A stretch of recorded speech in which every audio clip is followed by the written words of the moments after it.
The morning calm over Eastern Europe shattered before sunrise. A flash on the horizon briefly turned night into day, and a rolling series of detonations followed, echoing across a remote rail hub just a few hundred kilometers from Moscow. In those minutes, a logistics operation months in the making, classified as industrial cargo, escorted quietly, and routed through layers of deniability, was reduced to twisted metal and smoking earth. Ukrainian intelligence had hunted this target for weeks. It began as a whisper on encrypted channels, irregular cargo manifests, a surge of private security contractors shadowing freight, and a pattern of transit approvals that didn't match any open commercial profile. Satellite trails were thin at first, then converged on a path running through Central Asia and Kazakhstan, across the border into southern Russia. The cargo was disguised as civilian freight. The escort was private. The route was meant to be invisible. The stakes were anything but. Inside those containers lay the components that modern war depends on: precision targeting modules, thermal imaging assemblies, radar calibration units, specialized microchips, and composite materials. Not just parts, but timelines, production cycles that keep missiles rolling off lines, drones in the air, and guided munitions on target. The assessment inside Kiev was sober and direct. If delivered intact, this shipment would reinforce Russia's war machine at a crucial juncture. At dawn, the net closed. Drones equipped with long-range optics confirmed the convoy as it eased into a key rail junction near Voronezh's corridor, where multiple lines braid together and the logistics clock slows. The window was narrow. Too soon, and the convoy scatters. Too late, and it vanishes under another layer of cover. The order was given. What followed was a demonstration of modern interdiction, surveillance and cyber intelligence fused with precision strike. A staggered launch sequence targeted the heart of the train, then its locomotives, then the remaining carriages. Witnesses in nearby towns described a flash that erased the darkness, followed by a chain of detonations that rolled for several minutes as secondary fires jumped from container to container. The signature on the ground told its own story: patterned, selective, unmistakably deliberate. Not a fuel accident. A strike. By mid-morning, images began to circulate despite efforts to contain them. Rows of blackened containers lay scattered across the yard. Sections of rail were kinked and torn. The blast wave shaved the facades of nearby outbuildings and ignited small fires at an adjacent industrial site. Emergency services cordoned the area. Statements trickled out, minimized, reframed. But the wreckage spoke louder than any press release. In Kiev, officials were measured. The message, however, was clear. Wherever materials are gathered to wage war on Ukrainian civilians, those materials will be found and destroyed. It was a statement about reach, about method, and about timing. A signal that the war's decisive space now includes not just trenches and skies, but the arteries that feed a war economy hundreds of kilometers from the front line. In Moscow, the reaction moved from silence to damage control. Internal sessions convened. Logistics coordinators demanded to know how the route had been exposed.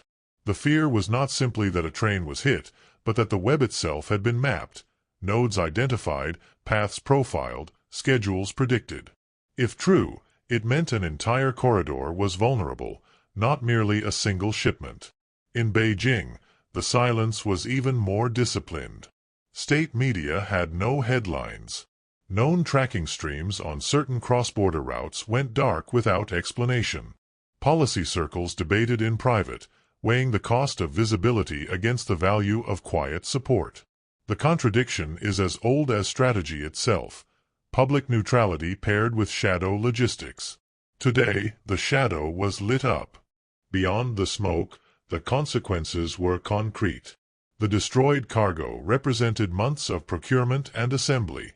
Those thermal modules and rare composites are not shelf goods. They are lead time and specialization. Their absence ripples through factories where drones are assembled, through lines where guidance kits are calibrated and tested. Production schedules must be rewritten. Output projections shrink. Units in the field feel the deficit weeks or months later, sometimes at the worst possible moment. Markets understood the signal. Defense stocks in Western exchanges climbed. Shares in certain manufacturers tied to advanced electronics and aerospace in Asia dipped. Analysts redrew timelines for Russian replenishment and flagged likely substitutions through alternative corridors. Iran's Caspian routes, North Korean exchanges, maritime pivots, none are clean, none are cheap, and none are immune to the same kind of mapping that unraveled this convoy. There is a political layer, too. In Brussels and Washington, the operation was parsed as a case study in hybrid warfare done right. Data fused to optics, optics fused to strike, strike fused to narrative control. In Tokyo and Seoul, it sharpened ongoing debates about how clandestine supply chains are shaping conflicts from Europe to the Pacific. The lesson is simple, and it is stark. Logistics is not behind the war. Logistics is the war.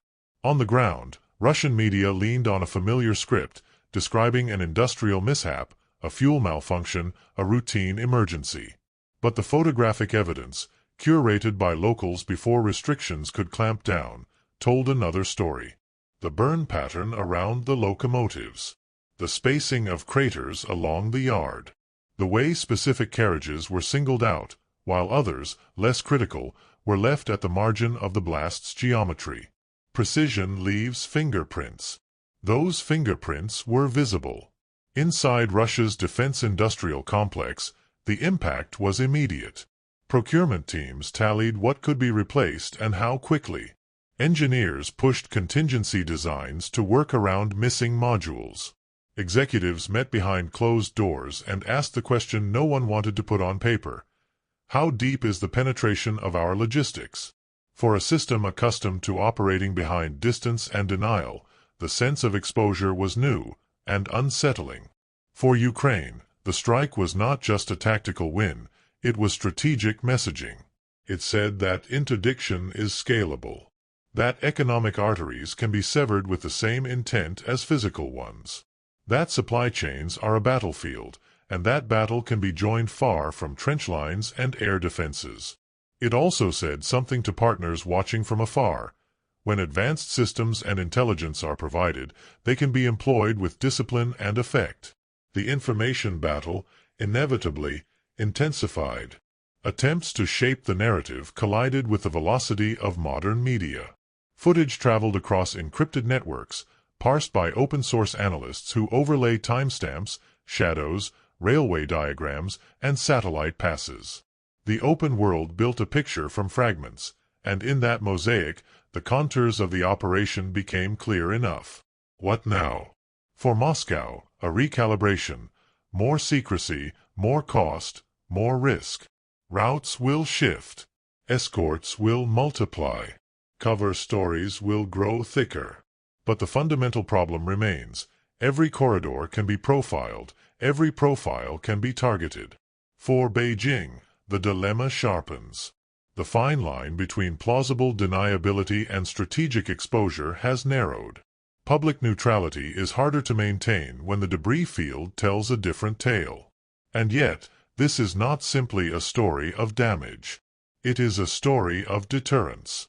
A message broadcast through the wreckage that escalation in shadow logistics will be met with escalation in interdiction. It hints at a future where data supremacy determines who can move, not just who can shoot.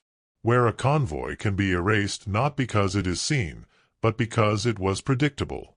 As the sun rose higher, crews sifted through the remains. Twisted rails. Scorched containers. Fragments stamped with manufacturing codes that will be argued over in press rooms and parliaments. The scene was both local and global at once, a railway yard in Russia, and a signal to every capital following the war's second front. The flow of parts, chips, optics, and composites that keep a war alive. In Kiev, the tone stayed disciplined. Defensive necessity. Precision. Proportionality. A promise that where instruments of aggression are assembled, they can be reached. In Western capitals, briefings highlighted the synthesis behind the strike. Reconnaissance, cyber, orbital imagery, and forensics converging into a single, synchronized decision. In Eastern capitals, debates sharpened about exposure, dependency, and the cost of being seen. The road ahead will not be quieter. Russia will seek redundancy through new partners and pathways. Some will sell at a premium. Some will walk away. Some will try, and some will be found. Ukraine will continue to adapt, mapping not only roads and rails, but relationships, between factories and ports, between budgets and brokers, between cover stories and the truth they cannot quite hide. This operation did not end a war. It reframed it. It reminded the world that strategy is not just force on force, but network on network. That an army's reach is measured not only by its artillery, but by its ability to read the dispersed handwriting of a supply chain, and to place a precise answer at exactly the right junction, at exactly the right time. For those asking what changed, the answer is this: the battlefield grew. It now includes the spreadsheets of procurement offices, the manifests of container yards, the metadata of cross-border signals, and the night sky where drones write their quiet signatures. In that expanded battle space, the side that sees first, fuses fastest, and strikes precisely will shape the tempo of events. If you've watched this far, share your take. Does this mark a turning point in the war's logistics? How will Beijing and Moscow adapt, and how should Kiev and its partners respond? Subscribe for our next deep dive, where we break down the anatomy of modern interdiction, how data, drones, and precision weapons are fusing into a single instrument that can change the course of a campaign without ever touching the front line.